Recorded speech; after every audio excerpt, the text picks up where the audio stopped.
Hello, ബിൽഡിയർ കരിയറിൻ്റെ പുതിയൊരു വീഡിയോയിലേക്ക് എല്ലാവർക്കും സ്വാഗതം. ഞാൻ കീർത്തി.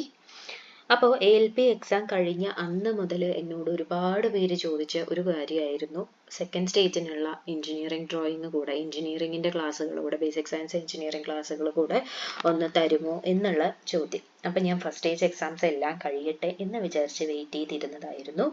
അപ്പം ഇതിനോടൊപ്പം തന്നെ നമ്മുടെ NTPC ഫസ്റ്റ് സ്റ്റേജ് എക്സാമിനുള്ളതും ഗ്രൂപ്പ് ഡിക്കുള്ളതും എല്ലാം നമ്മൾ ഇതിനൊപ്പം തന്നെ പ്രൊവൈഡ് ചെയ്ത് പോകുന്നതായിരിക്കും.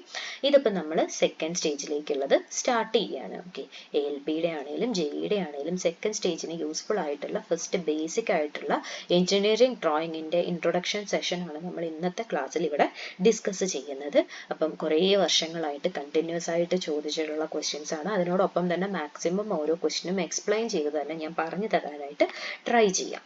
ഓക്കെ, അപ്പോൾ നമ്മുടെ ചാനൽ ആദ്യമായിട്ട് കാണുന്ന ആരെങ്കിലും ഉണ്ടെങ്കിൽ, എൻ്റെ പേര് കീർത്തി. നമ്മുടെ ചാനൽ എക്സ്ക്ലൂസീവ് ആയിട്ട് central government exams, especially RRB SSC എക്സാംസിനുള്ള കണ്ടന്റ് ആണ് പ്രൊവൈഡ് ചെയ്ത് തരുന്നത്.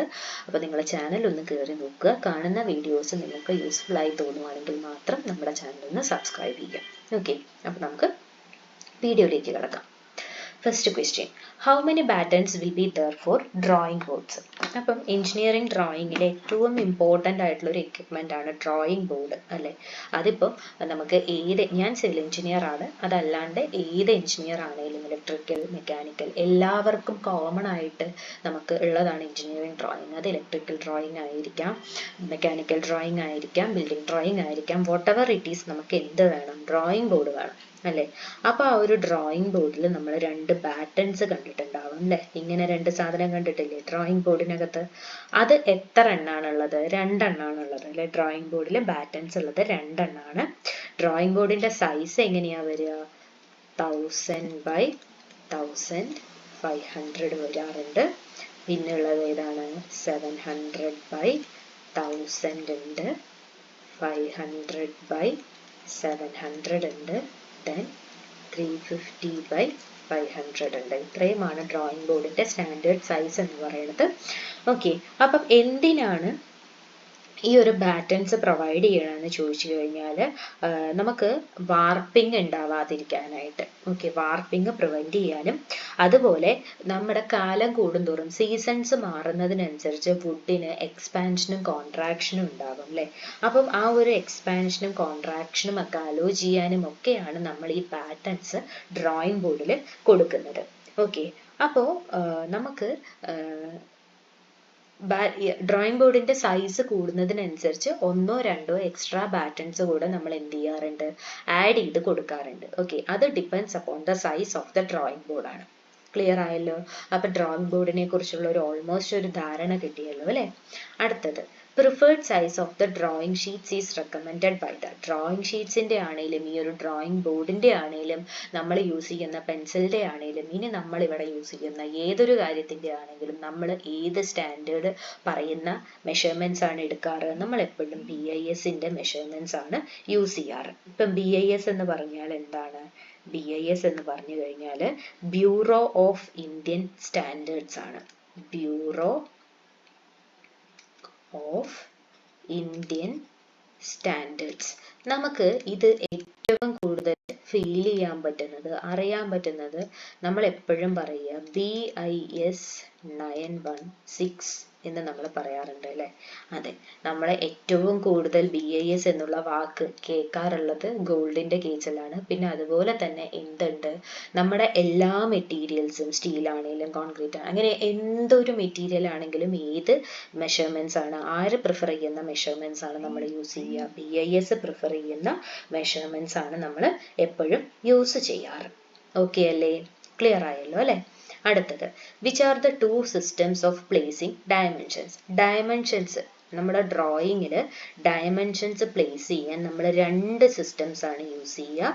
First one aligned system, second one unidirectional system. എന്താണ് അലൈൻഡ് സിസ്റ്റം? നമ്മൾ ഇങ്ങനെ ഒരു ഡയമെൻഷൻ ലൈൻ വരച്ച് അതിന് പെർപെൻഡിക്കുലർ ആയിട്ട് ഡയമെൻഷൻസ് മാർക്ക് ചെയ്യുന്നതാണ് എന്തെന്ന് പറയുന്നത്? അലൈൻഡ് സിസ്റ്റം എന്ന് പറയുന്നത്. ഓക്കെ, അപ്പൊ ഇങ്ങനെ വെച്ച് കഴിഞ്ഞാൽ ഇതാണ് അലൈൻഡ് സിസ്റ്റം എന്ന് പറയുന്നത്. ഇനി യൂണി ഡയറക്ഷണൽ ആണെങ്കിൽ നമ്മൾ ഇങ്ങനെ മാർക്ക് ചെയ്തു, ദെൻ ഇവിടെ നിന്ന് ലൈൻസ് വരച്ചു. ആഫ്റ്റർ ദാറ്റ് നമ്മൾ ഡയമെൻഷൻ ലൈൻ ത്രൂ അതിനെ എല്ലാം എന്ത് ചെയ്യാണ്, ഡ്രോയിങ് ഷീറ്റിന്റെ താഴേക്ക് ഒരു പെർട്ടിക്കുലർ ഡയറക്ഷനിൽ മാത്രം കൊണ്ടുവന്ന് മാർക്ക് ചെയ്യുന്നതിനെയാണ് നമ്മൾ യൂണി ഡയറക്ഷണൽ സിസ്റ്റം എന്ന് പറയുന്നത്. ഒരേ സൈഡിലേക്ക് കൊണ്ടുവന്ന് ഒരുപോലെ, ഇത് താഴേക്ക് മാത്രമല്ല കേട്ടോ, നമുക്ക് ലെഫ്റ്റിലേക്കോ റൈറ്റിലേക്കോ ടോപ്പിലേക്കോ എങ്ങനെ വേണേലും കൊണ്ടുപോകാം. പക്ഷെ ആ ഡ്രോയിങ്ങിലുള്ള എല്ലാ ഡയമെൻഷൻസും ആ ഒരേ സൈഡിലേക്ക് മാത്രമായിരിക്കും പോകുന്നുണ്ടാവുക. ആ ടൈപ്പ് ഓഫ് ഡയമെൻഷനിങ്ങിനെയാണ് നമ്മൾ എന്ത് പറയുന്നത്, യൂണി ഡയറക്ഷണൽ സിസ്റ്റം ഓഫ് ഡയമെൻഷനിങ് എന്ന് പറയുന്നത്. ഓക്കെ, അപ്പൊ രണ്ട് ടൈപ്പ് ഓഫ് ഡയമെൻഷനിങ്ങും നമ്മൾ യൂസ് ചെയ്യാറുണ്ട്. ഒരു കാര്യം ശ്രദ്ധിക്കണം, ഒരു ഡ്രോയിങ് ഷീറ്റ് എടുത്തു കഴിഞ്ഞാൽ അതിനകത്ത് ഡയമെൻഷൻസ് മാർക്ക് ചെയ്യുമ്പോൾ അലൈൻഡ് സിസ്റ്റം ആണ് യൂസ് ചെയ്യണത് എന്നുണ്ടെങ്കിൽ പിന്നീട് ആ ഡ്രോയിങ്ങിൽ മാർക്ക് ചെയ്യുന്ന എല്ലാ ഡയമെൻഷൻസും അലൈൻഡ് സിസ്റ്റത്തിലായിരിക്കണം.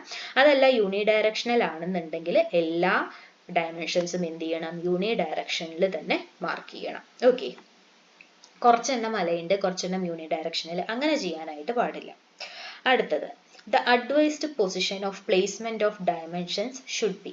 ഇവിടെ കണ്ടോ, നമ്മൾ ഡയമെൻഷൻസ് ഒക്കെ എവിടെയാ മാർക്ക് ചെയ്തത്, ആ ഒരു വ്യൂവിന്റെ പുറത്തായിട്ടാണ് മാർക്ക് ചെയ്തത് അല്ലേ, അതിനകത്ത് നമ്മൾ കൊണ്ടുപോയിട്ട് മാർക്ക് ചെയ്തിട്ടില്ല.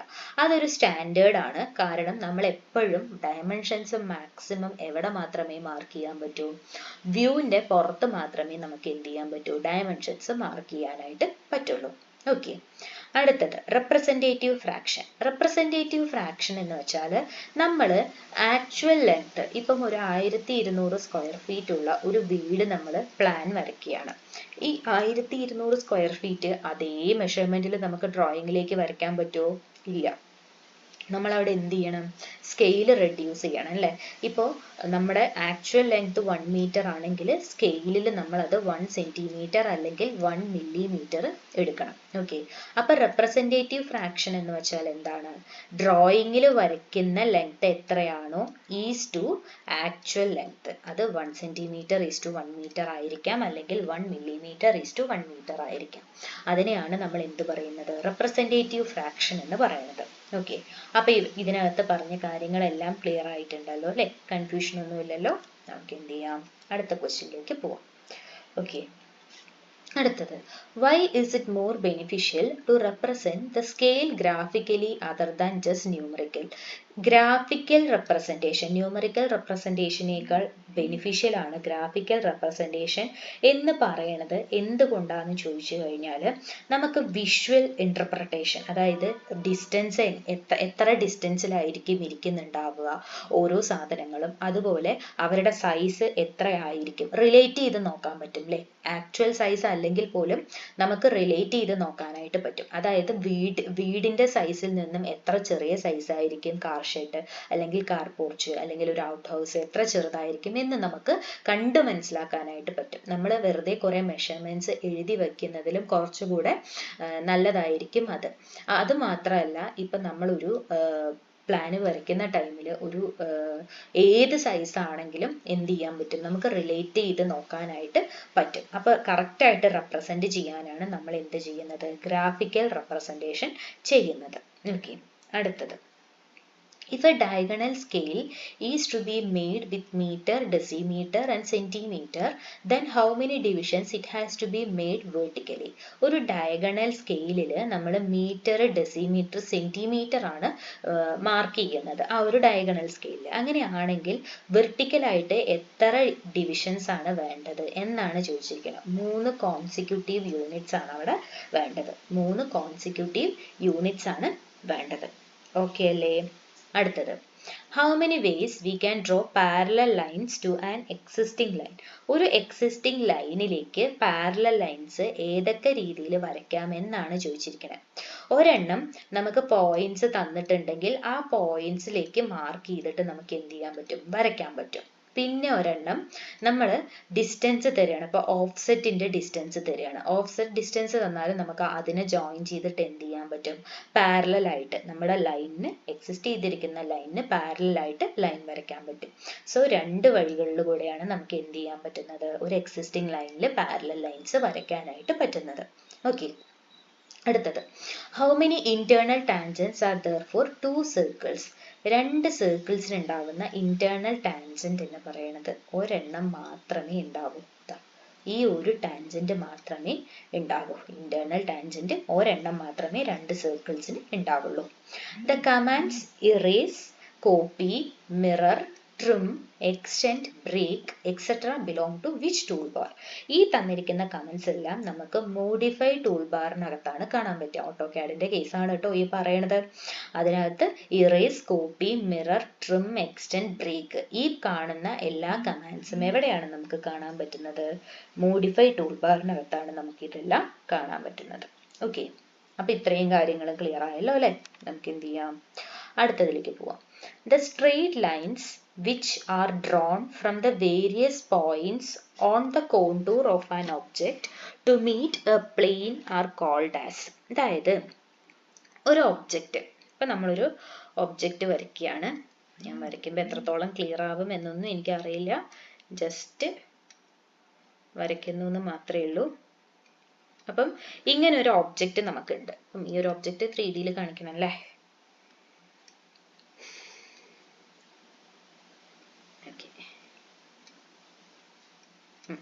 ശരി, അപ്പൊ ഇങ്ങനെ ഒരു ഓബ്ജക്റ്റ് തന്നാല് ഇത് നമ്മൾ ഈ ഒരു പ്ലെയിൻ, ഇവിടെ ആയിരിക്കും നമ്മുടെ പ്ലെയിൻ ഇരിക്കുന്നത് എന്ന് വിചാരിക്കുക. ഇവിടെ ആ പ്ലെയിൻ ഇരിക്കുന്നുണ്ടെങ്കിൽ നമ്മൾ ഇവിടെ നിന്ന് എന്ത് ചെയ്യും, ഇതിനെ പ്ലെയിനിലേക്ക് കൊണ്ടുവരണമെങ്കിൽ ഇങ്ങനെ പ്രോജക്റ്റ് ചെയ്യണം അല്ലെ? ഓരോ എൻഡും പ്രോജക്റ്റ് ചെയ്തിട്ടല്ലേ നമ്മൾ വരയ്ക്കുക. എന്നാലല്ലേ നമുക്ക് ഇതിവിടെ എന്ത് കിട്ടുള്ളൂ? അതുപോലെ ആ പ്രോജക്ടർ ലൈൻസിനെ ജോയിൻ ചെയ്തിട്ടാണ് നമ്മൾ ഇവിടെ പ്ലെയിനിൽ ഈ ഒരു ഡ്രോയിങ് വരയ്ക്കുക. അപ്പം ഈ ലൈൻസിനെ നമ്മൾ എന്താ പറയുക? പ്രൊജക്ടേഴ്സ് എന്നാണ് പറയുന്നത്. ഓക്കെ, ആ സ്ട്രെയിറ്റ് ലൈൻസിനെ പ്രൊജക്ടേഴ്സ് എന്നാണ് പറയുന്നത്. ക്ലിയർ ആയല്ലോ അല്ലെ എന്താ പറഞ്ഞത് എന്നുള്ള കാര്യം? അടുത്തത്, the positive vertical plane and positive horizontal plane makes dash angles with each other in anti-clockwise direction. അപ്പോൾ പോസിറ്റീവ് വെർട്ടിക്കൽ പ്ലെയിനും പോസിറ്റീവ് ഹൊറിസോണ്ടൽ പ്ലെയിനും, പോസിറ്റീവ് ഹൊറിസോണ്ടൽ പ്ലെയിൻ എന്ന് പറഞ്ഞാൽ പോസിറ്റീവ് വെർട്ടിക്കൽ പ്ലെയിൻ എന്ന് പറഞ്ഞാൽ ഇങ്ങനെ ഇരിക്കും അല്ലേ?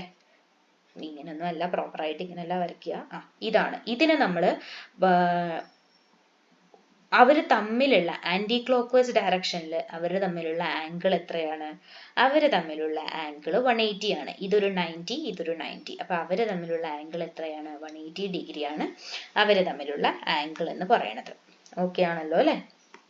അടുത്തത്, what are the standard length and width of the arrowhead of dimension lines? നമ്മൾ എപ്പോഴും ഡയമെൻഷൻ ഹെഡ്സില് ലൈൻസില് ഇങ്ങനൊരു ആരോ ഹെഡ് കാണാറുണ്ട് അല്ലെ? ഇതിന്റെ സ്റ്റാൻഡേർഡ് ലെങ്ത്തും വിഡ്ത്തും എന്താന്നാ ചോദിച്ചിരിക്കുന്നത്. ഇത് 3:1 ആണ്. 3:1 ആണ്. ഓക്കെ, 3 mm to 1 mm ആണ് ഇവരുടെ സ്റ്റാൻഡേർഡ് ലെങ്ത് എന്ന് പറയുന്നത്. ഓക്കെ, ലെങ്ത് 3 ആണെങ്കിൽ വിഡ്ത്ത് എത്രയായിരിക്കും? 1 ആയിരിക്കും. അപ്പൊ ഇത് 1ഉം ഇത് 3ഉമായിട്ടാണ് നമ്മൾ എപ്പോഴും എന്ത് ചെയ്യുക? ഡയമെൻഷൻ ലൈൻസിൽ ആരോ ഹെഡ് മാർക്ക് ചെയ്യുക. ഓക്കെ, അടുത്തത്, extension lines should start from which part of the drawing? Extension lines, അതായത് ഇപ്പൊ നമ്മൾ ഇങ്ങനൊരു ഡ്രോയിങ് വരച്ചു, ഇതാണ് അതിന്റെ ഡയമെൻഷൻ. പക്ഷെ നമ്മൾ എന്താ ചെയ്യാ? ഇവിടെ ഇങ്ങനെ വരച്ചു കഴിഞ്ഞിട്ട് നമ്മൾ ഇവിടെ കൊണ്ടുപോയിട്ട് ഇങ്ങനെ കൊണ്ട് ഡയമെൻഷൻ ലൈൻ വരയ്ക്കില്ല അല്ലെ? എന്ത് ചെയ്യണം? ഒരു ചെറിയൊരു എക്സ്റ്റൻഷൻ ലൈൻ വരച്ച് അതിൽ നിന്നാണ് നമ്മൾ എന്ത് ചെയ്യുക? ഡയമെൻഷൻ മാർക്ക് ചെയ്യുക. അപ്പൊ എക്സ്റ്റൻഷൻ ലൈൻ എവിടെന്നാ സ്റ്റാർട്ട് ചെയ്യുക? വ്യൂവിന്റെ ഔട്ട്ലൈൻസിൽ നിന്നാണ് എക്സ്റ്റൻഷൻ ലൈൻ സ്റ്റാർട്ട് ചെയ്യുക. ഡയമെൻഷൻസ് മാർക്ക് ചെയ്യാൻ യൂസ് ചെയ്യുന്ന ഫിഗറിൽ നിന്ന്, ഡയമെൻഷൻ ലൈൻ അല്ല കേട്ടോ, ഡയമെൻഷൻ ലൈന് ടച്ച് ചെയ്യുന്നത് ഏത് ലൈനിലേക്കാണ്? എക്സ്റ്റൻഷൻ ലൈനിലേക്കാണ് ഡയമെൻഷൻ ലൈന് ടച്ച് ചെയ്യുന്നത്. Okay, a scale which is numerically represented on the drawing sheet is called as. drawing sheetൽ നമ്മളൊരു സ്കെയിൽ കാണിക്കും അല്ലേ? drawing sheetനകത്ത് നമുക്കൊരു നമ്മൾ ഏത് നമ്മൾ ആക്ച്വൽ ലെങ്ത് ആയിരിക്കില്ല, ആക്ച്വൽ മെഷർമെന്റ്സ് ആയിരിക്കില്ല. അപ്പം അവിടെ നമ്മൾ ഡ്രോയിങ് മെഷർമെന്റ്സ് അല്ലെങ്കിൽ നമ്മുടെ കൺവീനിയന്റ് ആയിട്ടുള്ള മെഷർമെന്റ്സ് ആയിരിക്കും കൊടുക്കുന്നത്. ആ ഒരു സ്കെയിൽ നമ്മൾ അങ്ങനെ റെഡ്യൂസ് ചെയ്ത് കൊടുക്കുന്ന ആ ഒരു സ്കെയിലിങ്ങിനെയാണ് നമ്മൾ എന്ത് പറയുന്നത്? എഞ്ചിനീയേഴ്സ് സ്കെയിൽ എന്ന് പറയുന്നത്. എഞ്ചിനീയേഴ്സ് സ്കെയിൽ എന്നാണ് അതിനെ പറയുന്നത്. ഓക്കെ, അപ്പൊ ഇത്രയും കാര്യങ്ങൾ ക്ലിയർ ആയല്ലോ അല്ലെ? പ്രൊജക്ടേഴ്സ് എന്താണ്, 180 ഡിഗ്രി, 3:1 ആരോ ഹെഡ്, എക്സ്റ്റൻഷൻ ലൈൻസ് എന്താണെന്ന് മനസ്സിലായി, എഞ്ചിനീയേഴ്സ് സ്കെയിൽ എന്താണെന്നും മനസ്സിലായിട്ടുണ്ട് എന്ന് വിചാരിക്കുന്നു. നമുക്ക് എന്ത് ചെയ്യാം? അടുത്തതിലേക്ക് പോവാം. Which scale is used to accurately measure minute division? നമുക്കറിയാം ഒരുപാട് കുട്ടി ഡിവിഷൻസ് ഉണ്ടാവും അല്ലേ? അപ്പോൾ ഈ കുട്ടി ഡിവിഷൻസ് നമ്മൾ എങ്ങനെയാണ് പ്രോപ്പർ ആയിട്ട് മെഷർ ചെയ്യാന്ന് ചോദിച്ചാൽ നമ്മുടെ നോർമൽ സ്കെയിലല്ല യൂസ് ചെയ്യുക, ഡയഗണൽ സ്കെയിൽ യൂസ് ചെയ്തിട്ടാണ് ഈ ചെറിയ മെഷർമെന്റ്സ് അടക്കം നമ്മൾ എന്ത് ചെയ്യുന്നത്, മെഷർ ചെയ്യുന്നത്. ഓക്കെ ആണല്ലോ അല്ലേ? അടുത്തത്, which of the following constructions use parabolic curve? ഇങ്ങനെ പരാബോളിക് കർവ് യൂസ് ചെയ്യുന്ന കൺസ്ട്രക്ഷൻസ് ഏതാണ്? ലൈറ്റ് റിഫ്ലക്ടേഴ്സ്, ആർച്ചസ്, ബ്രിഡ്ജിലൊക്കെ നമ്മൾ ഇങ്ങനത്തെ പരാബോളിക് കൺസ്ട്രക്ഷൻസ് കേർവ്സ് കാണാറുണ്ട് അല്ലെ, ആർച്ചിൽ കാണാറുണ്ട് അല്ലെ, അവിടെയൊക്കെയാണ് നമ്മൾ എന്ത് ചെയ്യുന്നത്, ഇങ്ങനത്തെ കൺസ്ട്രക്ഷൻ പരാബോളിക് കർവ് യൂസ് ചെയ്യുന്നത്. Okay. The hidden parts inside or backside of object while represented in orthographic projection are represented by which line? അതായത് നമ്മൾ ഓർത്തോഗ്രാഫിക് പ്രൊജക്ഷൻ ചെയ്യുന്ന ടൈമിൽ എല്ലാ പാർട്ടും നമുക്ക് കാണാൻ പറ്റില്ല അല്ലെ, അകത്തുള്ളത് ബാക്ക് സൈഡിലുള്ളത് ഒന്നും നമുക്ക് പ്രോപ്പർ ഫ്രണ്ട് വ്യൂ ആയിട്ട് കാണാൻ പറ്റില്ല. അപ്പൊ അങ്ങനെ ഫ്രണ്ട് വ്യൂവിൽ കാണും. അപ്പൊ പുറകിൽ അത് ഉണ്ട് എന്ന് അറിയിക്കാനായിട്ട് നമ്മൾ എന്താ ചെയ്യുക, ഇങ്ങനൊരു ഡാഷ്ഡ് തിൻ ലൈൻസ് വരച്ചു കൊടുക്കും. പുറകിൽ ഇങ്ങനെയും ഒരു സാധനം ഉണ്ട് എന്ന് കാണിക്കാനായിട്ടാണ് നമ്മൾ ഇത് ചെയ്തു കൊടുക്കുന്നത്. ഓക്കെ, ഡാഷ്ഡ് തിൻ ലൈൻസ് ആണ് വരച്ചു കൊടുക്കുക. The generating point is outside the generating circle for supertrochoid. Okay, generating സർക്കിളിന്റെ പുറത്ത് ജനറേറ്റിംഗ് പോയിന്റ് ഉള്ളത് ആർക്കാണ്? സൂപ്പർ ട്രോക്കോയിഡിനാണ് ഉള്ളത്. അടുത്തത്, the line which passes through the focus and perpendicular to major axis is latus rectum. അതായത് ഇപ്പൊ ഇത് തന്നെ നമുക്ക് എടുക്കാം. ഇങ്ങനെ എടുത്താല് ഇവിടെ നമുക്ക് എന്ത് പറയാം, ഇതാണ് ഇതിന്റെ വേർട്ടെക്സ്, ഫോക്കസ് ഇതാണെന്ന് വിചാരിക്കും. ഓക്കെ, ഇത് വേർട്ടെക്സ് ആണ്. നമുക്ക് ഇവിടെ എന്ത് വരും, ഇത് ഡയറക്ട്രിക്സ് വരും. നമുക്ക് ഇതാണ് മേജർ ആക്സിസ് അല്ലെ, മേജർ ആക്സിസിന്റെയും നമ്മളോട് ചോദിച്ചിരിക്കുന്നത് എന്താണ്, ഫോക്കസിലും മേജർ മേജർ ആക്സിസിന് പെർപെൻഡിക്കുലറും ഫോക്കസിൽ കൂടെയും പാസ് ചെയ്ത് പോകുന്ന ഈ ഒരു ലൈനെയാണ് നമ്മൾ എന്ത് പറയുന്നത്, ലാറ്റസ് റെക്റ്റം എന്ന് പറയുന്നത്. ലാറ്റസ് റെക്റ്റം എന്നാണ് ആ ഒരു ലൈനിന് നമ്മൾ പറയുന്നത്. ക്ലിയർ ആയല്ലോ അല്ലെ, എന്താ സംഭവം എന്നുള്ളത് ക്ലിയർ ആയല്ലോ. അടുത്തത്, അപ്പൊ ഇത്രയും കാര്യങ്ങളാണ് ഇതിനകത്തുള്ളത്. Diagonal scale, parabolic curve, dashed thin lines നോക്കി, സൂപ്പർ ട്രോക്കോയിഡ് നോക്കി, ലാറ്റസ് റെക്റ്റം എന്താണെന്ന് നോക്കി. അടുത്തത്, inclination of a line with the HP is seen in the, അതായത് ഹൊറിസോണ്ടൽ പ്ലെയിനിലേക്ക് ഇൻക്ലൈൻ ചെയ്യണത്. ഹൊറിസോണ്ടൽ പ്ലെയിൻ എന്ന് പറഞ്ഞാൽ ഇവിടുന്ന് അങ്ങോട്ടേക്ക് കാണുന്നതാണ് അല്ലെ. ആ ഹൊറിസോണ്ടൽ പ്ലെയിനിൽ നമ്മൾ ഇൻക്ലൈൻ ചെയ്ത് കൊടുക്കുന്നത് എപ്പോഴും ഏത് വ്യൂ ആയിരിക്കും, ടോപ്പ് വ്യൂ ആയിരിക്കും എപ്പോഴും ഹൊറിസോണ്ടൽ പ്ലെയിനിൽ കാണിക്കുന്നുണ്ടാവുക. ടോപ്പ് വ്യൂ ആയിരിക്കും നമ്മൾ എപ്പോഴും എന്ത് ചെയ്യുക, ഇതാണ് വേർട്ടിക്കൽ അല്ലെ, വേർട്ടിക്കലിൽ നമ്മൾ എപ്പോഴും സൈഡ് വ്യൂ ആയിരിക്കും കാണുന്നുണ്ടാവുക. ടോപ്പ് വ്യൂ എപ്പോഴും ഏതിലായിരിക്കും വരിക, ഹൊറിസോണ്ടൽ പ്ലെയിനിലായിരിക്കും ടോപ്പ് വ്യൂ വരുന്നുണ്ടാവുക. ഓക്കെ, ഇനി location and datum dimensions indicates. ലൊക്കേഷനും അതുപോലെ ഡാറ്റം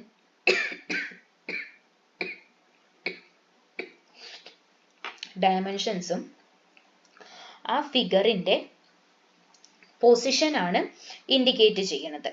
ഓക്കെ,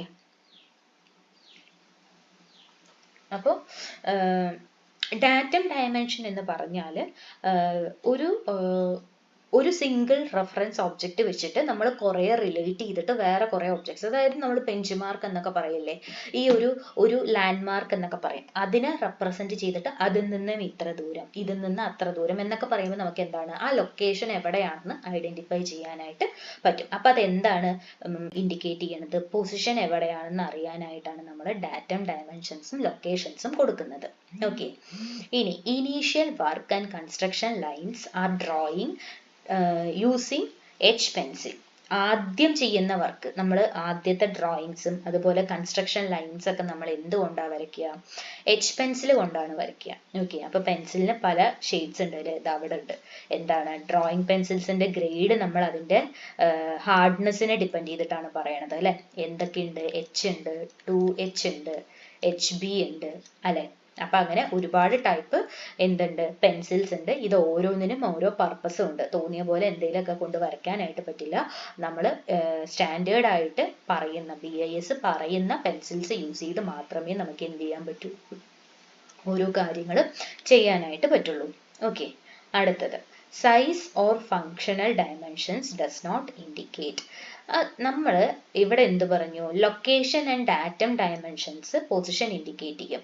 പക്ഷെ ആ ഒരു ഫിഗറിന്റെ സൈസ് അല്ലെങ്കിൽ അവിടുത്തെ ഫങ്ഷണൽ ഡയമെൻഷൻസ് ഇവയൊന്നും തന്നെ അതിന്റെ പൊസിഷൻ എവിടെയാണ് എന്ന് നമുക്ക് പറഞ്ഞു തരുന്നില്ല. പൊസിഷൻ കിട്ടണമെങ്കിൽ നമ്മൾ എന്ത് ചെയ്യണം, ലൊക്കേഷനും ഡാറ്റം ഡയമെൻഷൻസും തന്നെ നോക്കണം. സൈസ് ആൻഡ് ഫങ്ഷണൽ ഡയമെൻഷൻസ് ഒന്നും തന്നെ അതിന്റെ പൊസിഷൻ നമുക്ക് പറഞ്ഞു തരില്ല. ഓക്കെ ആയില്ലേ? അപ്പൊ ഈ പറഞ്ഞ കാര്യങ്ങളും ക്ലിയർ ആയിട്ടുണ്ട് എന്ന് വിചാരിക്കുന്നു. നമ്മൾ ഇൻക്ലിനേഷൻ ഹൊറിസോണ്ടൽ പ്ലെയിനിൽ കാണുക, ടോപ്പ് വ്യൂ ആണെന്ന് പറഞ്ഞു. ലൊക്കേഷനും ഡാറ്റം ഡയമെൻഷൻസും പൊസിഷൻ ആണ്. ഇനീഷ്യൽ വർക്കിനും കൺസ്ട്രക്ഷൻ ലൈൻസിനും എച്ച് പെൻസിലാണ്. ഡ്രോയിങ് പെൻസിലിന്റെ ഗ്രേഡ് നമ്മൾ അതിന്റെ ഹാർഡ്നെസ്സിനെ ഡിപ്പെൻഡ് ചെയ്തിട്ടാണ് പറയുന്നത്. ഇനി ഫങ്ഷണൽ ഡയമെൻഷനും സൈസും ഒന്നും തന്നെ അതിന്റെ പൊസിഷനെ ഇൻഡിക്കേറ്റ് ചെയ്യില്ല. അപ്പം 25 ക്വസ്റ്റ്യൻസ് ആണ് നമ്മൾ ഇൻട്രൊഡക്ഷൻ ടു എഞ്ചിനീയറിംഗ് ഡ്രോയിങ്ങിന്റെ സ്റ്റാർട്ടിങ്ങിൽ നമ്മൾ പഠിച്ചത്. പറഞ്ഞു തന്ന കാര്യങ്ങൾ എല്ലാവർക്കും ക്ലിയർ ആയിട്ടുണ്ട് എന്ന് വിചാരിക്കുന്നു. ഞാൻ എൻ്റെ അറിവുകളിൽ നിന്ന് ഞാൻ പഠിച്ചത്, ഞാൻ സിവിൽ എഞ്ചിനീയർ ആണ്, അപ്പോൾ എനിക്ക് ബാക്കിയുള്ള എഞ്ചിനീയറിംഗിന്റെ ഇൻഡെപ്ത് ഒന്നും പ്രോപ്പറായിട്ട് അറിയില്ല. അതുകൊണ്ടാണ് ഞാൻ കൂടുതലും പറയുമ്പം സിവിലിന്റെ ബിൽഡിങ്ങുകളുടെ കാര്യവും ഒക്കെ വന്നത്. അപ്പം എനിക്കറിയാം ALP സിവിൽ എഞ്ചിനീയേഴ്സിനില്ല, ബാക്കിയുള്ളവർക്കാണ്. പക്ഷെ ബേസിക് എഞ്ചിനീയറിംഗ് എന്ന് പറയുന്നത് എല്ലാ എഞ്ചിനീയറിംഗ് സ്ട്രീമിനും ഈക്വൽ ആയതുകൊണ്ട് തന്നെ ഏറ്റവും ഇമ്പോർട്ടൻ്റ് ആയിട്ട് JEE-ക്കും ALP-ക്കും വരുന്ന കുറച്ച് 25 ക്വസ്റ്റ്യൻസ് ആണ് നമ്മൾ ഇന്ന് ഡിസ്കസ് ചെയ്തത്. ഇത് തീർന്നിട്ടില്ല, ഇതിന്റെ അടുത്ത പാർട്ടും ഇനി ഇതിന് കുറച്ചധികം പാർട്ടുകളായിട്ട് നമ്മൾ എന്തായാലും വരുന്നതായിരിക്കും. അപ്പൊ ഇന്ന് പറഞ്ഞു തന്ന കാര്യങ്ങൾ എല്ലാവർക്കും ക്ലിയർ ആയിട്ടുണ്ട് എന്ന് വിചാരിക്കുന്നു. എന്തെങ്കിലും കൺഫ്യൂഷനോ ഡൗട്ടോ കാര്യങ്ങളോ ഒക്കെ ഉണ്ടെങ്കിൽ കമന്റ് സെക്ഷനിൽ പറയുക. ക്ലാസ് നിങ്ങൾക്ക് യൂസ്ഫുൾ ആയിട്ട് തോന്നുവാണെങ്കിലും കമന്റ് സെക്ഷൻ ത്രൂ നമ്മളെ അറിയിക്കുക. അതിൽ നമുക്ക് ഒരുപാട് സന്തോഷം ഉണ്ടാവും. അപ്പം നമുക്ക് അടുത്തൊരു ക്ലാസ് ആയിട്ട് കാണാം. അതുവരേക്കും താങ്ക് യു.